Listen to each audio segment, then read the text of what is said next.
This is a quote. I would say that Mickey Mouse had a greater influence on the American public than Shakespeare, Milton, Dante, Lenin, and or Van Gogh. Which say what about the American public? Disneyland remains the central attraction of Southern California, but the graveyard remains our reality. That was Charles Bukowski, dead, but his quote about Disney and Mickey Mouse, who he referred to as a soulless, three-fingered rodent, lingered through my mind during my recent screening of National Lampoon's Vacation. It was Clark W. Griswold and his manic and obsessive behavior about loading his family into a shitty automobile purchased through a sleazy American car salesman that rattled my brain and made me think of the absolute worst of the typical American family. These dreads, these fools, zombies contributing to the decay of what could have been a great culture. America, land of the free and home of the brave. Yeah, right. Don't make me laugh. You're all a bunch of diseased freaks and obedient consumers that worship the temples of Walmart and Walt Disney, video games and false religions. You're a mess, people, on a road to thoughtlessness. America is a long-lost highway of shopping malls and disgusting eateries. America is a big fat slob, and we're all guilty. Guilty as charged, and I sentence all of you to a lifetime supply of bacon double cheeseburgers and lottery tickets. You fools! You Griswolds.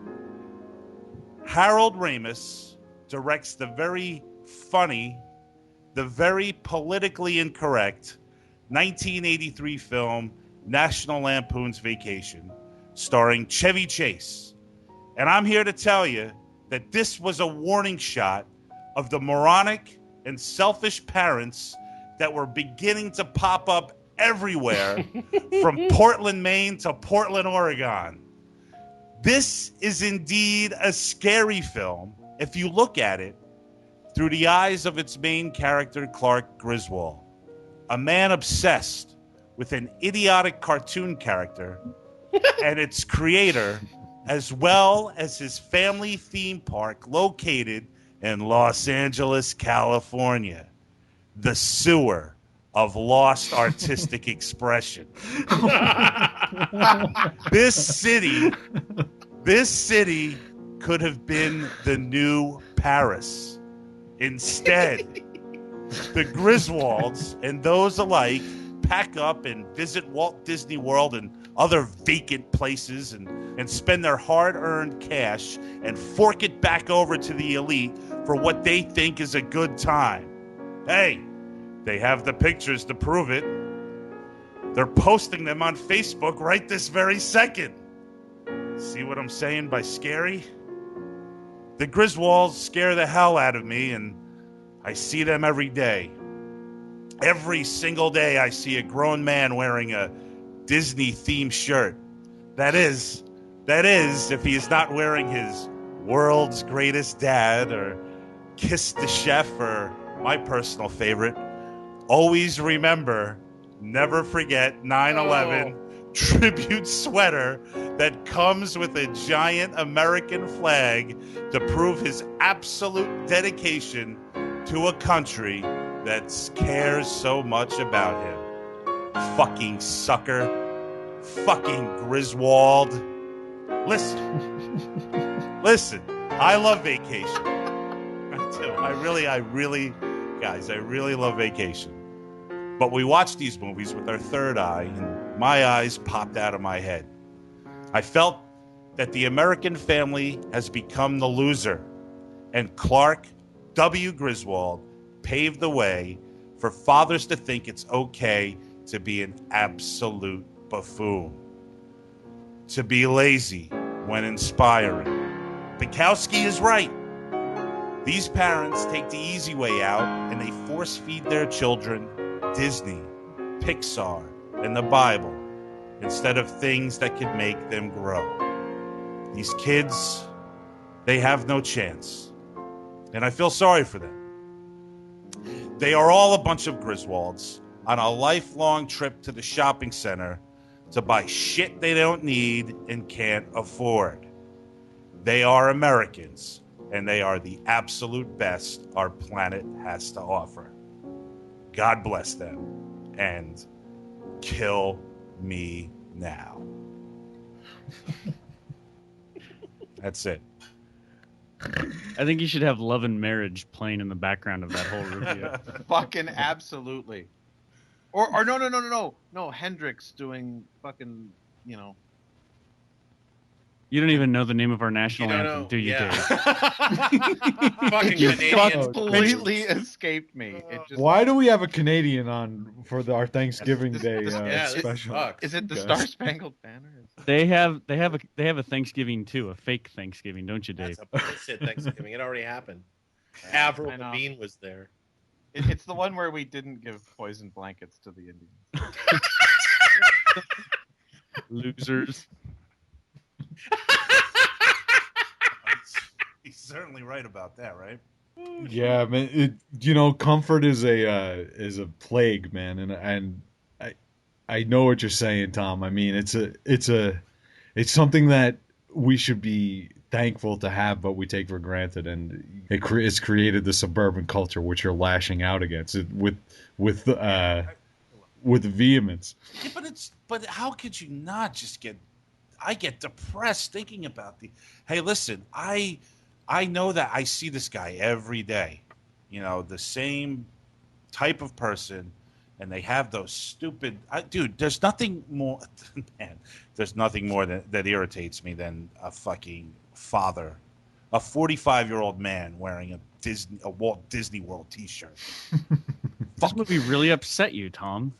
No, I love this movie, but I was thinking about, when I was watching it, it's so funny how, I could watch this movie 20 other times and I would never even, this shit would never occur to me. But when you watch this shit for the show, you think differently, and you got to come up with an angle. And this is the angle I came up with, that this to me might be, it might be either prophetic or a warning shot, This is a desert prophet foretelling doom. Hey, listen, most of television and film... I love those. Most of television and film, before Vacation, I would say, the buffoonery with fathers probably started with Norman Lear, doing the Archie Bunker thing on All in the Family. But before that, fathers were always portrayed as, they had the answers. They were the rock. You think Father knows best. Father knows best. You think of Hugh Beaumont on Leave It to Beaver, and even fucking Mr. Cunningham, Tom Bosley on Happy Days. The guy had the answers. He was the go-to guy. And then somewhere along the line, we made it. Say a guy like Harold Ramis gets together with John Hughes and they make this movie Vacation, and suddenly the father's just a complete moron. He's a whack job. He's the guy that gets fucked over by the car dealer. Nothing goes right for the guy. He can't get a break.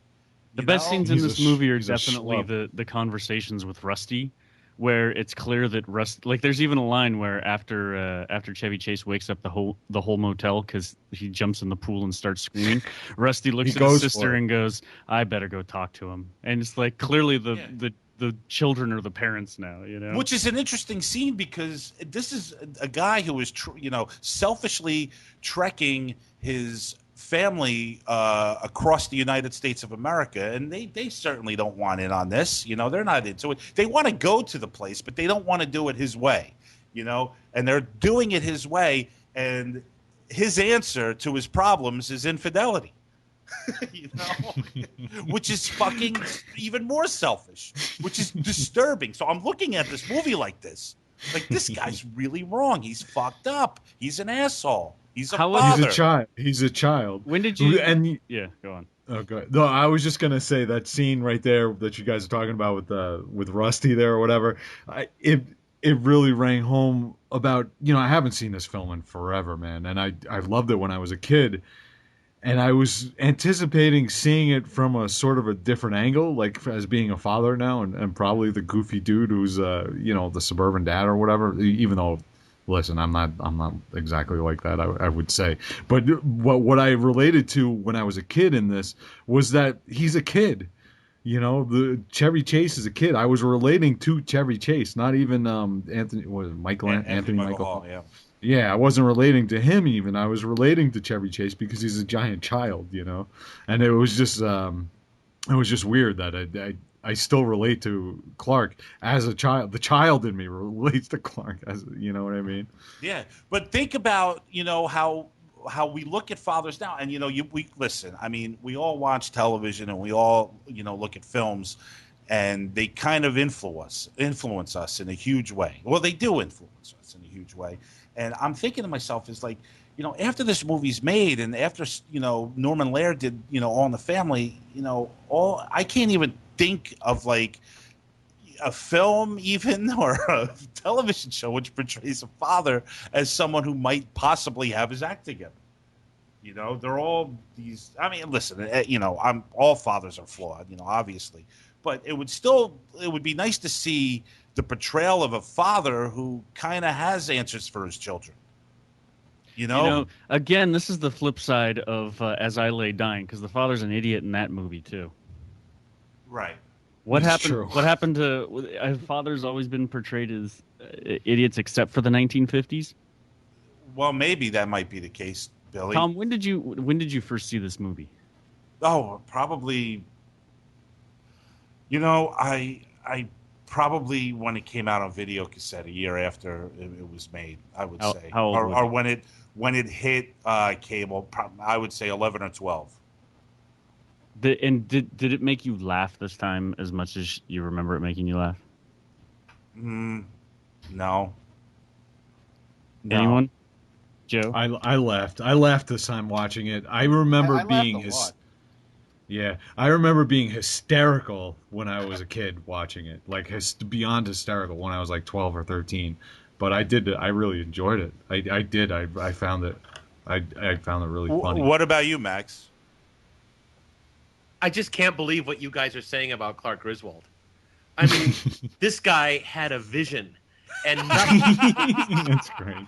and you guys are calling him a buffoon. The buffoon was the result of the vision. He's a mad scientist. This guy had a dream and a vision and a passion that was exhilarating, and you guys are all reducing him to buffoonery. He created this happening. He created all of this nonsense that goes on in this movie. This is an art film. This guy loves his family so much that he's going to be reduced to what he is at the end of the film, wielding a gun with psycho eyes because he just wants his family to have a good time. This is a visionary. This is not an idiot. And the best thing of all, he works in advertising like most Hughes protagonists, so he knows he's in on the joke. Yeah, but what's his vision? It's like you could say that the person who had a vision to create American Idol was his vision is the ultimate family vacation, Tom. His vision is, according to him, right, which is what's funny. Listen, everyone has to suffer his vision. Hitler had a vision, Max. Yes, and so did Baron von Frankenstein. And everyone had to put up with the fact that this guy wanted to take a bunch of dead bodies and make one super being. Okay? But he had the vision and he did it. I mean, this guy had it laid out down to the fact that he had the Pac-Man set up with the car.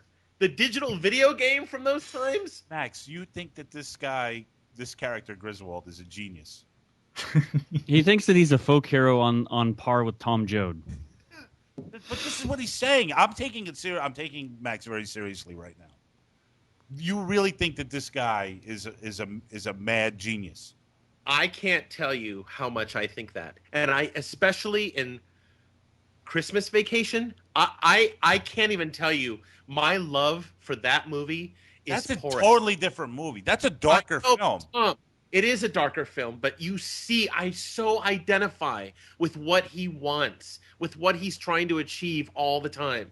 You know, I'm a guy that doesn't get that luxury of having. He doesn't play, but Chase is playing that role completely differently in Christmas Vacation. I The reason wiser. He's been to Europe. I mean, he's had a mythic awakening. You cannot argue with that guy. A Joseph Campbellian quest has been partaken of. He's been on a game show at this point, right, at Christmas Vacation, and won. Been to Europe, had his adventure at Wally World. But I think Max is onto something, man. This guy is possessed with like a singular drive. That's not. Look, what's he driving? That's But that's okay. But that's where the comedy is because it had the ridiculousness of the things that are standing in his way are the detritus of contemporary culture. So it's the contemporary culture that is.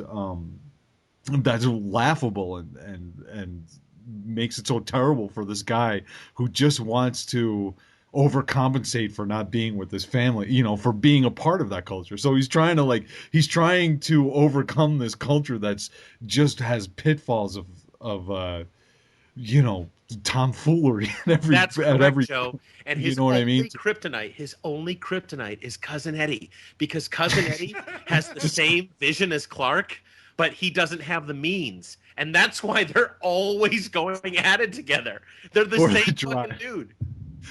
It's true. I mean, Max is onto something, man. Like, the best part about this film is that this guy is so driven. He's like driven in the same way that Da Vinci's driven to plot out the human body. He's going to Walt Disney World. Yeah, that's what's so great about it. That's what makes it so funny. Yeah, it's ridiculous. It's society. Yeah, you're right, Tom. It's not just getting to Wally World. It's getting to Wally World and seeing all of the greatest things ever. It's the ultimate road trip, man. Come on, Russ. Getting there is half the fun. I understand. We are going to have a normal vacation this year. God damn it. That's what it is. He stood in front of the whatchamacallit, the Grand Canyon for 6 seconds. Yeah, but that's because they got stalled in time, Tom. They got stalled in time. And you have to look at Beverly. You have to look at her patience. She's so beautiful and voluptuous and full of love. I think that is what she... Listen, they're on vacation. Hold on, everybody. They're on vacation. Max, listen to me. They're on vacation as a family, okay? They're staying at a hotel. They're having a difficult time. And he is caught in the pool with a beautiful woman that he obviously was thinking about boning, and probably would have if the water wasn't so fucking cold. And she does nothing. She's so weak. She does nothing about it. She goes, "Oh, Clark, you want to be crazy? Let's be crazy together. Then I understand you." Bullshit. Subtextually, that was her gift to him. I think it's an exploitation of women. I think it was an plays eyes that wide woman shut moment. really weak. I was an eyes wide shut moment. Tom, are you kidding me? I am not kidding you. He's working so hard to make things right, and he slips again. That's what we do as dudes, Tom. What? He's so determined. Like, I like Max's angle here, Tom, because he's so determined that, like any great artist or inventor who's after, like any genius who's after something with their whole being, he's driven at that point to sheer madness when they all want to turn around, and he's like, you're all gonna have so much fucking fun. You're gonna need plastic surgery to wipe the goddamn smiles off your face. Good. That's funny. You're gonna be whistling Dixie out of your asshole. Don't touch. Real tomato ketchup, Eddie? Can we talk about Cousin Eddie? Oh, of course. I mean, you guys, Randy Quaid he's up where you are, Dave. He's up in Canada. He's on the lam. Is he still running from the law? Dude, he is gone. He's still running from the aliens that are trying to, the conspiracy that's trying to probe. I think he's bunkered up with Stephen Shellen. Yes. The aliens that killed Heath Ledger. He's on the run. his wife basically spent all their money and then said She Svengali him on all this. Yeah, she spent all his money and then convinced him that it was a conspiracy to defraud It's him. a very sad story. If you look at Randy and you look at his... It's a conspiracy by whom?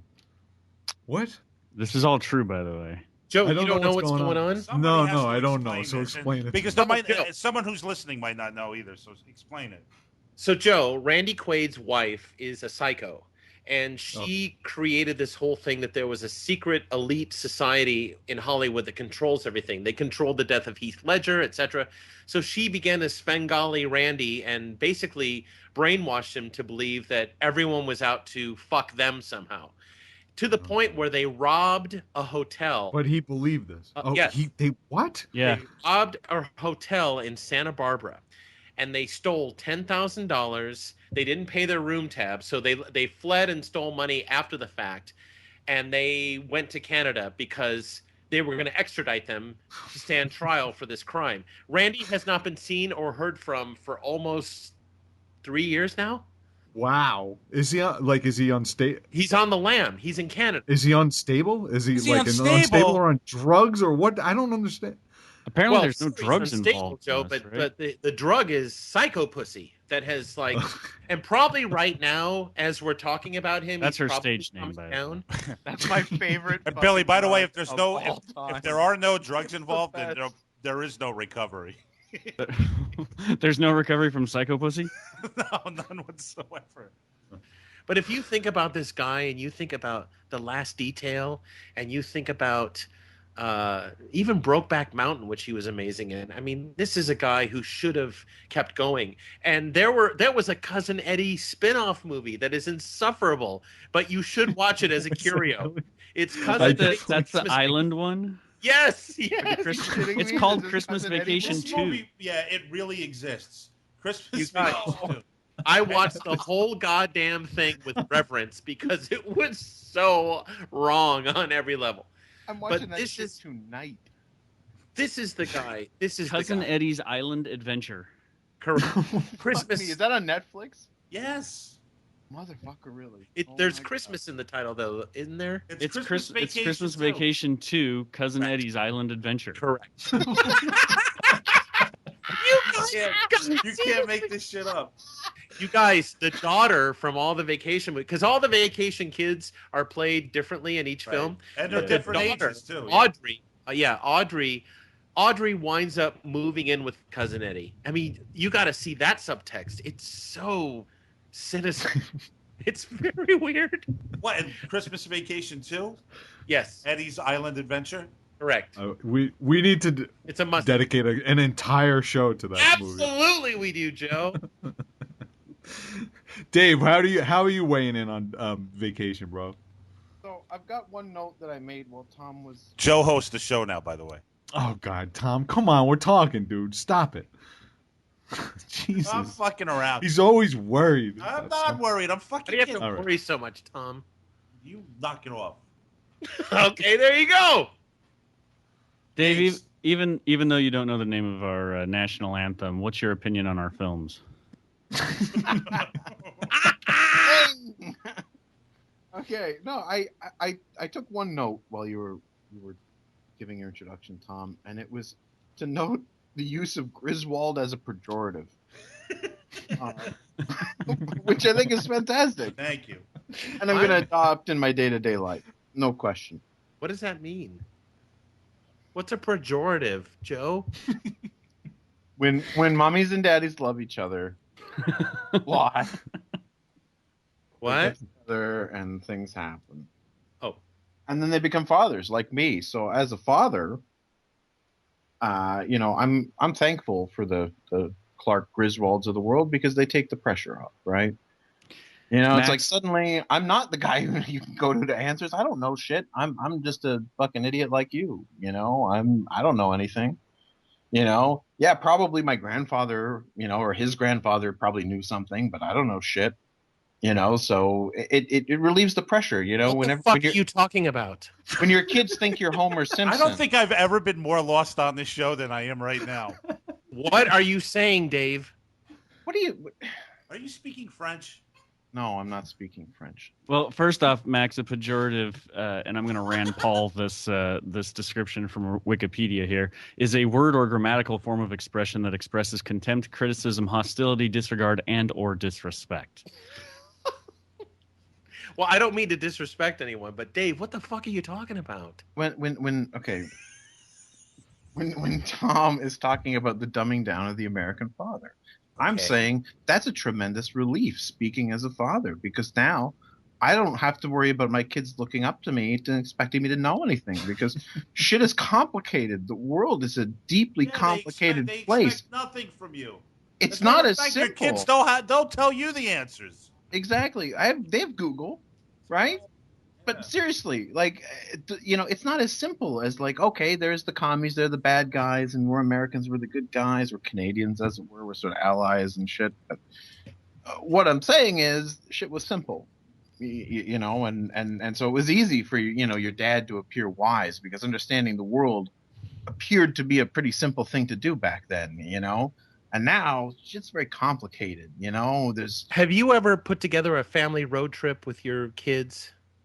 Would I organize a family? Your biological kids, because your kids are not adopted, correct?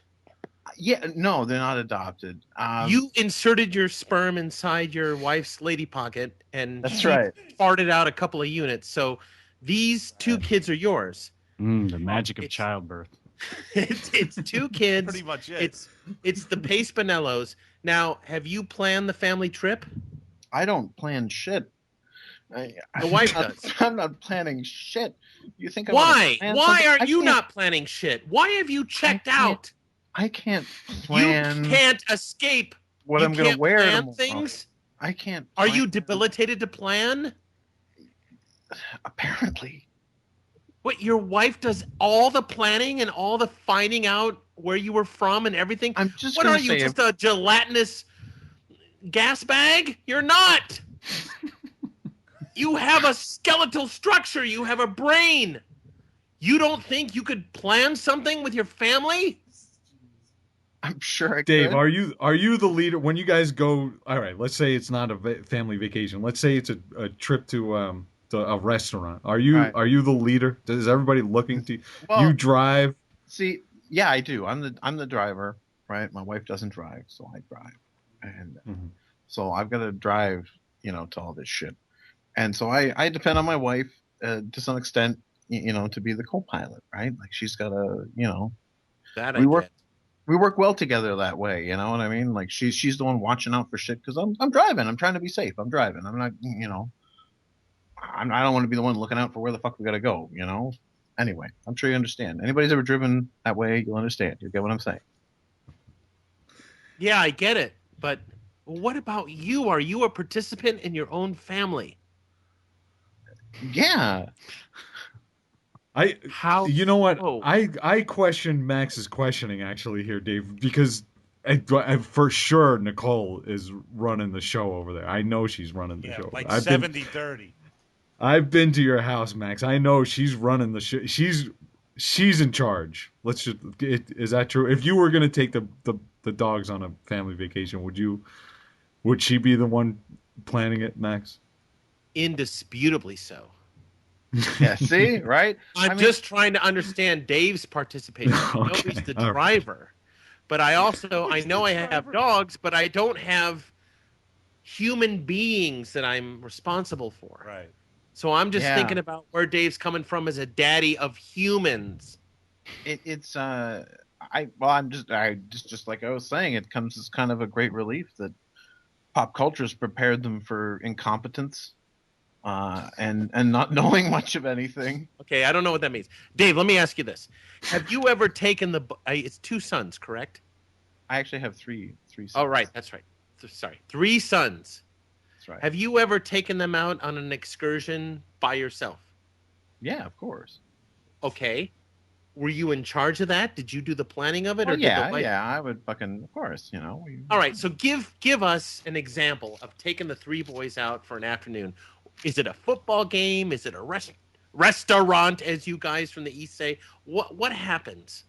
I don't think I've ever actually taken the 3 of them out together. You haven't. I don't think that's ever happened. Getting the three of them together.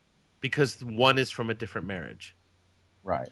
Okay, let's talk about the two boys that you currently coexist with under one roof. Yes. Tell me about taking those two out on an excursion. Oh that man, you planned. When is the that last? I planned? I don't know. I think we went to the Royal Ontario Museum once, which was really awesome. Wait, the what? The Royal Ontario Museum. What is that? It's like it's a fucking museum, man. What the fuck? What do you want from me? The Royal Ontario Museum. Royal Ontario Museum. I know what that is. Do they have museum? They got old shit in there. But old shit. We gotta find out. Is it Ontario history? No, it's. Is this your big idea? They actually have a David Bowie exhibit on right now. So there you go. Right now, but that's not what you took your boys on. No, I believe there was the David Bowie exhibit. No, I believe there's took them to the Royal Ontario Museum. This was your idea. Kids, get in the car. Dave Pace Bonello Griswold is going to take you to the Royal Ontario Museum to do what? To go see some old shit. Motherfuckers put in museums and shit. Max, this is the worst interview I have ever had to listen to in my entire life. You are getting nothing. And I know you're trying. And I'd like to correct you, Tom. I am giving nothing. Okay, there's a difference. I have never been more tired. Why? Max, whenever Max goes into these spurts, Tom, I always just picture like in Alice in Wonderland where like they have the court there with like like I just picture Max is in the court there with who's in there, Billy? There's the card, the Queen of Hearts is in there. There's like rabbits and like all kinds of weird shit going on. And Max, I just picture Max on the stand grilling somebody about something that has nothing to do with anything whatsoever. Like, and he's sweating. He's got the handkerchief. He's patting his brow. He's trying to get to the bottom of something, but nobody knows why or what it's going to mean in the end. And then at the end, I always just want you to go, like, I just want you to end it, Max, one time and go, the prosecution rests, like on something completely inane. No, you just off with his head. That's how. Yeah, off with his head. Yeah. Oh my God. Hey, listen, did anybody find... That was like watching a chihuahua gnaw on a redwood tree for 15 minutes. That's genius. That was the most exciting 15 minutes I've ever spent on the show. I'm so glad I came on. Yo, did anybody else besides me find the scene where they get lost in the St. Louis ghetto like just a tad offensive? No. What would be offensive by that? I mean, but you wouldn't see that today. It isn't offensive to Griswolds. I mean, no. And that's who this movie is for. I mean, I couldn't even believe that scene was in the movie. I was blown away by that. Well, to be fair, they did write honky lips on the station. Did they really? The best part is you don't even notice it until the car spins out into the motel parking lot and it swings around to the side and you see honky lips all spray painted on the side. And listen, maybe I'm crazy, but I don't find Christy Brinkley attractive at all. It's the 80s haircut. No, probably, I don't. right? I just don't. I don't like that whole like. I don't know. I like my women to, I find women more attractive, they look real, they're not like Barbie dollish. Yeah. I actually kind of think Beverly D'Angelo's I dig her. Yeah, she's totally. She's definitely. She's the hottest woman in that film. So we've gone from racism to sexism without a break. That's my style, Billy. Very smooth transition, Tom. Well, let's make fun of the obese now because John Candy comes up. Well, wait. Before we get there, Tom, have you ever danced with a sandwich while looking at a pretty girl? What is he doing when he opens up the meat? What is he doing? Well, that's what he's doing. He's opening. Gross. That was just like. He's opening up the meat, Dave. So you think it's a metaphor? You think it's a Absolutely. metaphorical? But to answer your question, Joe, absolutely yes. I have on multiple occasions have I danced with the sandwich to impress a lady from afar. Do you find it's better to dance with a hoagie or like a sandwich on like white bread? No, see the hoagie you can't break apart. You can't break the hoagie apart as easily as just say a bologna and cheese sandwich on white bread. You could really fiddle around with that a lot easier, and it's a hell of a lot more sexy. That's right. Without a doubt. I will say that. Listen, As I Lay Dying is almost the same story as this in a bizarre way in a lot of ways. And in this friggin' movie, there's Monument Valley, which is where John Ford, shot a lot of his films.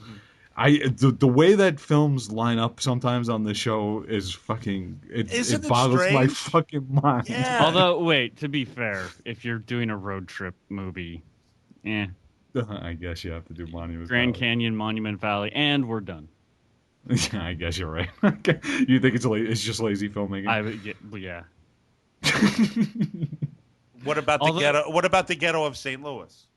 That, you know what, man? It's not even racism. It's just ignorance. It's movies by white people for white people, and yeah, the racism is just incidental. Or it's shorthand just for we're afraid of black people. That's all it is. It's like, oh, there's a black person on screen. Either they're gonna steal my hubcaps or they're a security. And the same thing with the rednecks, right? At the garage. It's yeah. I mean they treat rednecks just as poorly as we treat them, Billy. In this film. Yeah, fear of a non-urban population, I suppose. Non-white urban population. Is that a Public Enemy album? What? Hey, listen, guys. Anything else on Vacation? This has got to be Chevy Chase's best role, No, it's right? not. No. What? Caddyshack? Nope. Fletch. Yes. Yeah. Oh, I fucking hate Fletch. Why do you hate Fletch so much? Tell me. Hey, listen, we can talk Chevy Chase because he's the subject right now, Max. Just tell me, before whatever you want to go off on, tell me why you hate Fletch so much. I have to pee terribly. I'll be right back. Oh. He has to tinkle. Princess needs a tinkle. He's got a tinkle. You find this to be, the most enjoyable performance, Joe? I haven't seen Fletch in forever, man. I do remember really loving Fletch a lot. Yeah, you got to go back and watch that, man. It's funny, and it's an easy watch. Obviously, it's just Fletch, I mean, but yeah. I totally dig that movie, and it was directed. I think Martin Brest might have directed it, and he does. He did Beverly Hills Cop and a couple other decent '80s action movies with the comedy. Was Fletch and this one and Caddyshack all bunched together? No, Caddyshack was first. That was '80. This came along 3 years later, and then Fletch's 1985. Okay, well they're pretty close. I mean that's a 5-year span. Yeah, for the three, yeah, but they're not all in the same couple years. I think Chase made a couple of movies too that were kind of under the radar a little bit. I know one of them is Under the Rainbow, which is I never really dug it, but he does this movie called Modern Problems. I don't know if anyone has seen it. It's really funny. Brian Doyle Murray's in it, and Dabney Coleman's in it. And Dabney Coleman is absolutely hysterical. I really dig Dabney Coleman. Yeah, I like him too. He did a great one with Goldie. What was the one he was in with Goldie Hawn? Oh, that's Foul Play. He did. I hate Foul Play. No, Seems Like Old Times. Love that movie. Which is me too. I can talk endlessly about that movie. I know it back and forth. That's a Neil Simon script, actually. Oddly enough, who we've talked about on the show before. But yeah, I think So I said Fletch, Joe, but I might have to retract that and go. It Seems Like Old Times. I have to see that one again too. I haven't seen it. Yeah, I don't remember that movie. What's going on in that movie? Quickly, can you give me a quick synopsis? Yeah, Goldie Hawn is married to the district attorney, I believe, of Los Angeles. Charles Grodin. Yes, absolutely hilarious. Yes. And Chevy Chase plays her ex-husband, who is right, kind of fumbles, is forced into a bank robbery. and he's kind of like on the run, and he shows up at her house, and he's about to. There's a dinner table. Right, he's been invited to run for lieutenant governor, Grodin, I think. So the governor is at the house, and Chase is there. It's like, you know, a lot of hijinks, I believe, go on. I do remember that. That's great, man. Look, I really do like those early Fletch Chevy Chase movies. Yeah, that's great stuff. You know, a lot of them are repeat offenders, man. Like, seems like all times. I mean, Caddyshack. Billy asked me if I laughed, you know, at all, like, you know, during this recent screening of Vacation.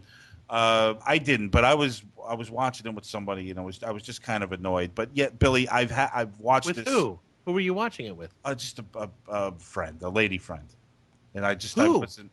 Oh, come on! I shouldn't have said anything. It doesn't matter. It doesn't matter. Just someone I'm friends with. Court is in session. The Queen of Hearts resides. Lawyer, please step up to the pulpit and proceed with your questioning. Listen. I'll give Max what was going on real quick. I'm watching Vacation, and we're hanging out. I'm at her apartment on the couch, and she was very frisky. But here's the problem: I don't dig her. I don't find her attractive, and I'm like going through with it like sometimes anyway. And every time I do it, I get frustrated with myself. Really? Yeah. I'm sure everyone may have been there once or twice in their life, you know, where you're just like, why am I doing this? I don't know. Maybe it's just me. Maybe I'm. This is the same girl from the last time I was down. You snuck out in the middle of the night to go and find. Yes. That's been going on from like a half a year now, at least. Yeah, but I haven't hung out with her in like 3 months, and she constantly, you know, wants to hang out, but I'm not into it. So I said, fuck it. I wanted to, you know, get out of the house because my dad was here. I'm like, fuck it. I'll go over there. I'll watch this movie. And like, she was just like, you know, just constantly distracting me when I was watching the movie. Does she listen to the show? Why are you jerking this woman around? But does she listen to the show? Is this your way of telling her to fuck off? She would never listen to the show. No. Why are you jerking this woman around? Don't get angry at me, dude. What the fuck does that mean? You fuck her and then you watch Vacation with her and she distracts you from fucking Vacation? Why don't you just say, I'm sorry, we're done here? Why are you stringing her along? I don't get it. Are you using her for sex? I guess. Maybe this shouldn't be on the show. Max, are you more offended that he had sex with her or watched Vacation with her? That he had sex with her. Okay, just checking. Vacation is an intimate thing. You're having an experience watching a fun comedy that's a classic. But if you're fucking her, you're putting your dick in her fucking vag, she's going to have an emotional reaction to you. So if she's not a dirty little whore, clearly she's not. She's into you, but you're not into her. Come on, man. This is just cruelty. You need to pull a Steinbeck and think of her as George and Lenny, and you need to point her towards the opposite direction. All right, you're right. You're right. Focus on the puppies and the ducklings and all the things, and right. blow her fucking brains out. Okay, you're right. You're right. You're right. You're absolutely right. He is right. There's no doubt about he's right. And Who now said I'm just saying. Now I feel like a louse. Who said I'm right? Joe. God bless you, Joe. It is louseish. Because you have to establish up front, you're a whore, I'm a whore, we want to fuck, and that's the end of it. But if you establish up front, hey, listen, you know, you're a little sweetie, you know, we're having some fun, we're watching Vacation. Whore's not going to watch Vacation with you. They don't have any appreciation for Clark or his epic vision. Well, listen, I think what you're doing right now is kind of underestimating what a whore would do. Good Lord. And to say that a whore wouldn't watch Vacation is just, you know, I think you're a little off there, Max. Oh, okay. What does that mean? What whore is going to watch Vacation?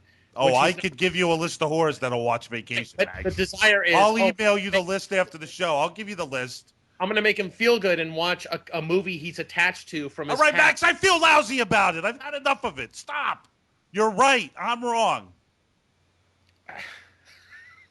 There's more evidence to come yet, please, your majesty, said the white rabbit, jumping up in a great hurry. This paper has just been picked up. The end of it. He's right. And Joe, I know what All you're saying. persons a mile high must leave this court immediately. There's a difference between hanging with a chick and watching Vacation with her and having sex with her and just fucking a chick, and then she comes over to watch Vacation and you have contempt for her. She's trying to have an experience with you, man. She's trying to go on that road trip with you. She's trying to identify with Anthony Michael Hall with you. Enough. Off with his head. You're right. Off with your head. Yes, I agree. You know what? Take my fucking head off and put me out of my misery. No, it's Tom's head that gets severed. Yeah, He's guilty. Tom's guilty in this one. You won totally. The case. I'm guilty. Listen to him. I've never heard him this angry before at me. He's angry. No, it's not that he's angry at everybody equally all the time. Last week he was furious with the Sopranos. It's just you feel more guilty this time around. God, I'm Max sorry. finally got his teeth in someone. Dave, can you help me out? Look, man, you don't love no hoes, right? You guys are pigs. Oh, stop. Listen, I'm just saying, I ain't gonna judge no hustler, okay? Y'all do what you gotta do, blood. Yeah, playa. God. All right, enough of this talk of whatever I am wrong at doing. I apologize. I apologize to the world. I'm sorry. I'm sorry. You don't mean any of this. Yes, I do. In an Andy Kaufman kind of way. In a Rob Ford kind of way. No, Tom, would you say that the winter break, the cutting room winter break is coming? Oh, it's coming in exactly at the right time. It's coming in a few minutes. Officially.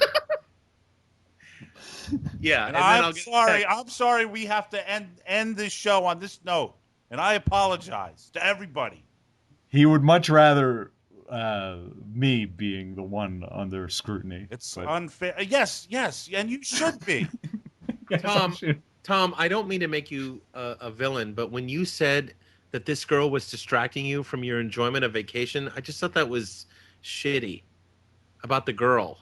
That's all. What do you want me to say, Max? I'm being honest. She's there with you, trying to have an experience with you.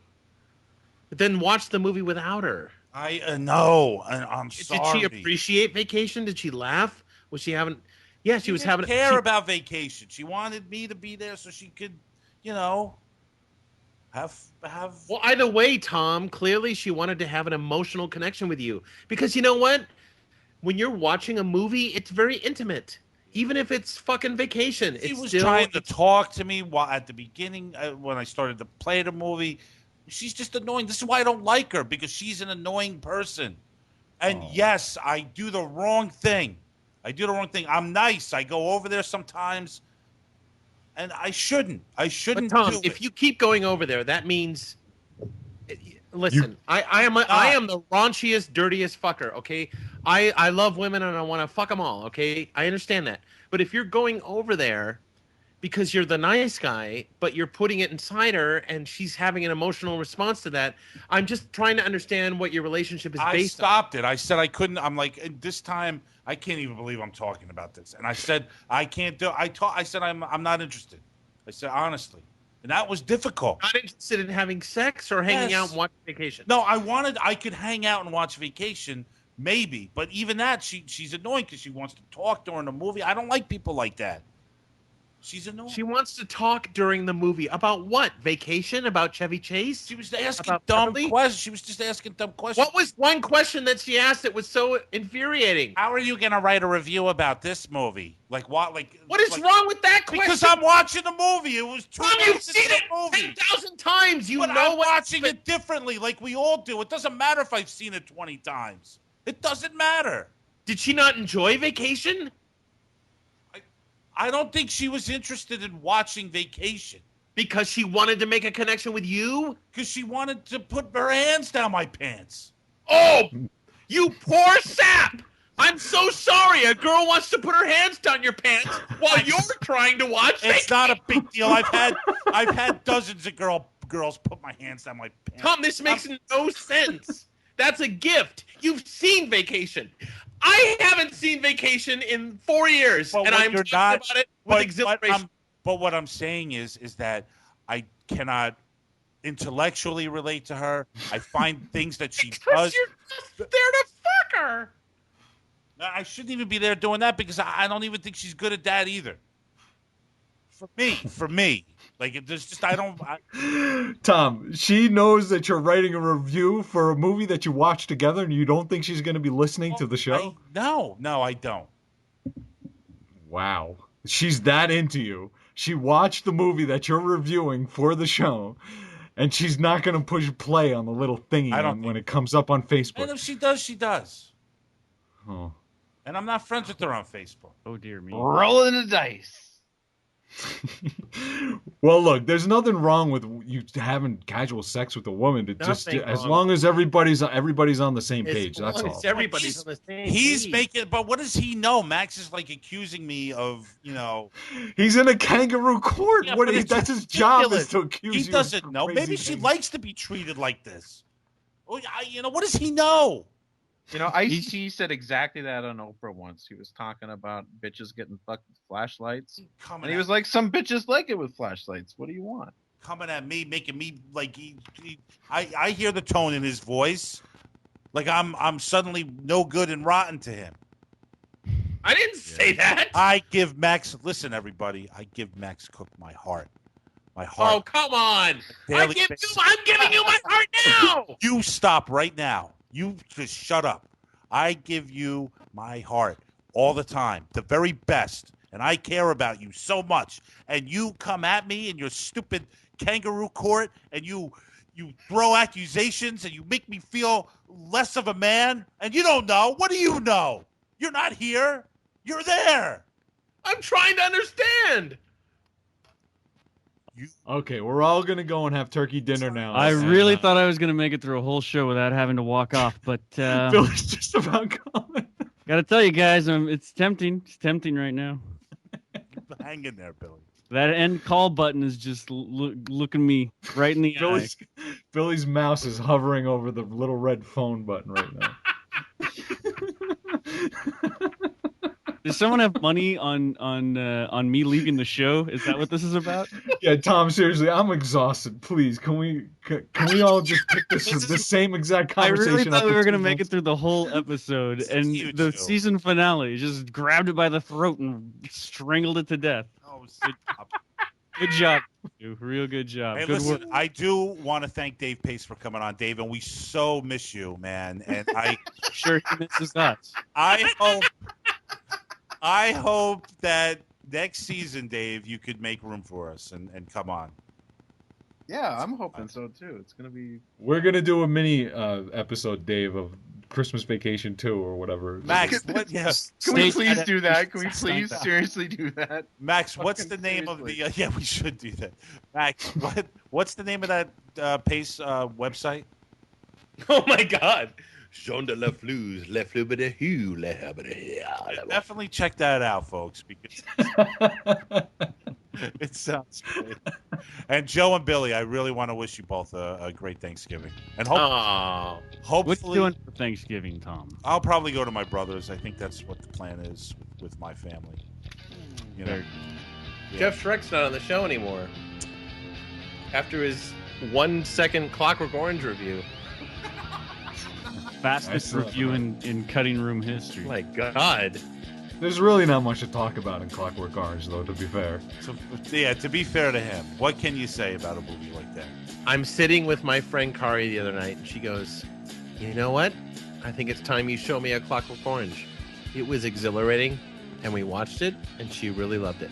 And she's like, I thought it was going to be so much sicker and so much more violent and so much more horrible. And I'm like, yeah, that's been the problem all along. It's just a great work of art. That's all it is. That's it. Hey, listen. Happy Thanksgiving, everyone. Seriously. Happy Thanksgiving. Yeah. Happy Thanksgiving, Tom. I'm starving. I am ready to eat some stuffing and some. Notice how I say stuffing first, by the way. I'm ready to eat some stuffing and some turkey and some cranberry sauce. All the other good stuff. What is that noise? Do you guys hear that? I don't know. I thought that was just me. That's everyone apparently. Yeah, it just. Oh, it's back. Someone's trying to telegraph us to end the show. I think it's coming from your end, Billy. Actually. It's an SOS from the future. The Cutting Room Movie Podcast is brought to you by You wasted your lives horribly. Christiana Productions and New Media Limited. The show is edited and co-produced by Joseph Schreck and produced by Thomas Detloff and Joe Christiana. You can follow us on Facebook at the Cutting Room Movie Podcast and follow me on Twitter, Thomas Detloff at Cutting Room Show. You can also check out Joe's film work at ChristianaProductions.com and Max's Bowler Hat Productions and his Mimosa Podcast show at MaxCookAndTheCounselor.com. Music from The Cutting Room is done by the Zillatones, and you can check them out at www.thezillatones.com or search for the Zillatones at ReverbNation.com. You can also click the link to Dave Pace's new blog on our website. We will be back with an all-new season of the Cutting Room Movie Podcast this February 2014. Until then, finally, we are over and we are out. Ciao. Happy holidays. Happy holidays, everyone. Okay. Right.